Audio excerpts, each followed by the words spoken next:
আজকে প্রকৃতপক্ষে রায়ের দিনের জন্য দিন ধার্য হয়েছে, সেটি 17 তারিখে, আগামী 17 তারিখে 17 তারিখে দিন ধার্য হয়েছে রায়ের জন্য। আমার প্রত্যাশা আমার ক্লায়েন্টরা খালাস পাবে, এটা আমি বিশ্বাস করি, আমার প্রত্যাশা এটা। এবং আমি লার্নেড ট্রাইব্যুনালের সকল জাজেসবৃন্দকে আমি ধন্যবাদ জানাই যে তারা অতি কষ্ট করে এই মামলাটা সাক্ষী জবানবন্দি জেরা সমস্ত কিছু সমাপ্ত করেছেন এবং তৎপরবর্তীতে রায়ের জন্য দিন ধার্য করেছেন, এই জন্য তাদেরকে আমার ধন্যবাদ। আর কেন আমি প্রত্যাশা করি সেটা বিভিন্ন সময় আমি বলেছি।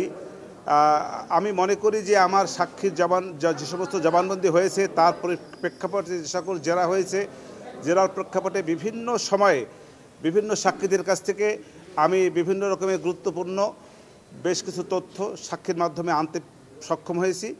সব কিছু মিলিয়ে দালিলিক সাক্ষ্য সেসব জায়গায় আমি কন্ট্রোভার্সি ক্রিয়েট করার চেষ্টা করেছি এবং বিভিন্ন সময় দালিলিক সাক্ষীর উপরেও কন্ট্রোভার্সি ক্রিয়েট হয়েছে বলে আমি বিশ্বাস করি। সব কিছু মিলিয়ে আমি বিশ্বাস করি আমার আসামিদ্বয় খালাস পাবে।